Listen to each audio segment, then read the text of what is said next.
Welcome back. Well, speaking about this agreement, which you say the minister says won't sign something that is not implementable. Yes. Correct me if I'm wrong. Yourself and late Dr. Gamaliel and also there represented the federal government. You prepared the document alongside ASUU, and both of you signed. No.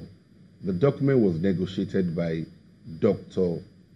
Chief Gamaliel Onosode's team in 2009. It was negotiated by them. We came in to implement the agreement.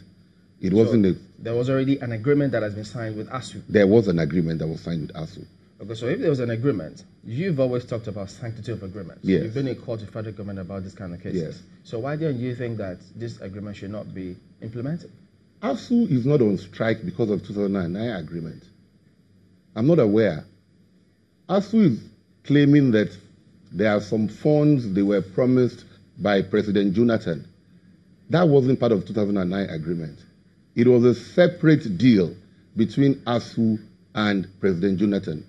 I haven't even seen the MOU. I haven't studied it. I've seen it. Which one, the 2009 or this? No, this one that has prompted the strike, where they said President Jonathan promised 200 billion thereabout per annum over 6 years for education infrastructure, the needs assessment scheme.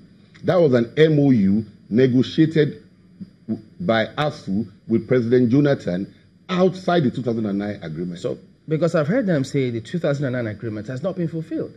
2009 agreement is being implemented and it's now due for a renegotiation. So we are at the stage of renegotiation. That is the committee I am chairing. It's a periodic renegotiation. And we've now said, look, let's put all the issues on the table. Find a scholarly solution to it. We've seen that what you have been doing is piecemeal.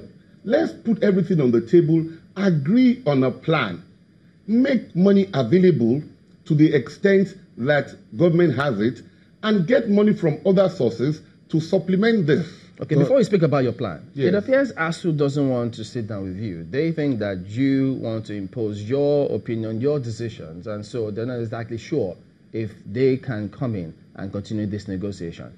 It's also very inaccurate because as soon as ASUU started the strike, all members of the committee issued a statement that was jointly signed. I will make a copy of that statement available to you. And let me tell you about the members of the committee. Professor Ogunyemi Briggs, an outstanding medical scholar who was Vice Chancellor of the University of Port Harcourt, now Pro-Chancellor in Lokoja.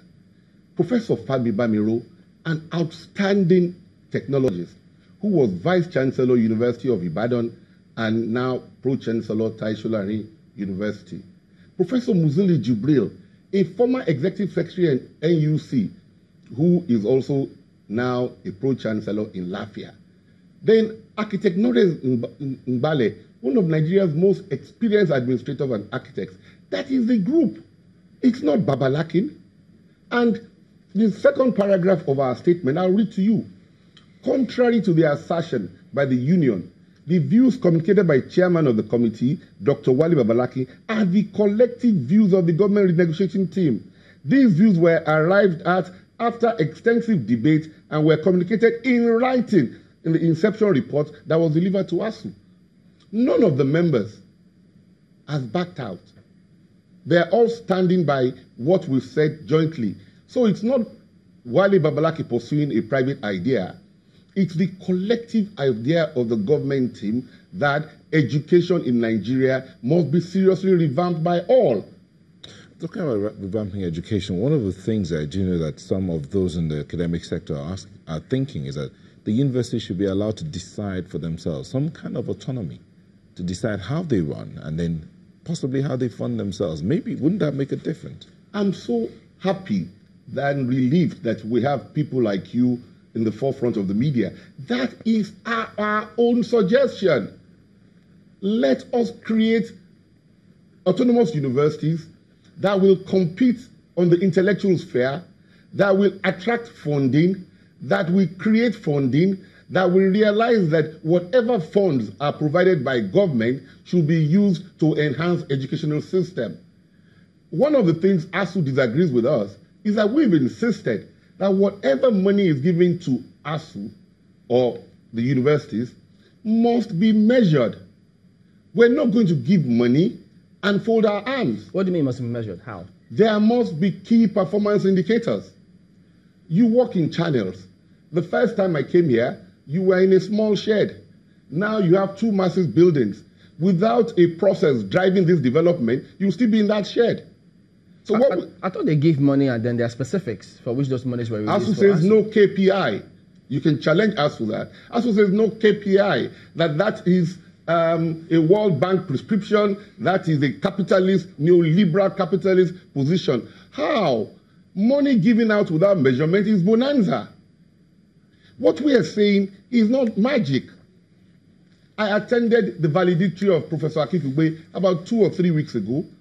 He mentioned that at stage, University College Hospital Ibadan was the 5th rated hospital in the Commonwealth. Do you know how large the Commonwealth is? 5th rated. It was in Ibadan. Why don't we go back and think about how that place was funded? Why don't we go back and think of how it was structured, that it became a center of excellence? Why do we continue to say that, money must come from one source? ASUU also mentions, it says the idea of the education bank is Babalakin's idea. No, it was the National Council of Education that said, we've looked at everything. We believe that we should encourage the establishment of an education bank and student loans. Okay. ASUU mentioned, the chairman mentioned at one meeting, people die, they commit suicide. I said, that is the wrong response. You don't say because something did not work very well yesterday, it will not work today. Okay. When non-night, no phone came, it didn't work, but GSMs have worked. Because we must continue to improve. We must continue to be creative. Yeah, so what we would do is that, politics or not, we'll have to make our time so we can look at this matter a lot more in the days ahead. But I'm afraid this is how far we can go with this one. Dr. Wale Babalakin, SAN, is the Pro-Chancellor, University of Lagos, and the Chairman, FG ASUU 2009 Renegotiation Committee. Well, thank you for coming on this. Thank you very much, and I'm grateful. Right, I hope there'll be enough time to bring education to the table, and let's debate it properly. We will. Thank you. We're back in a moment. Stay with us.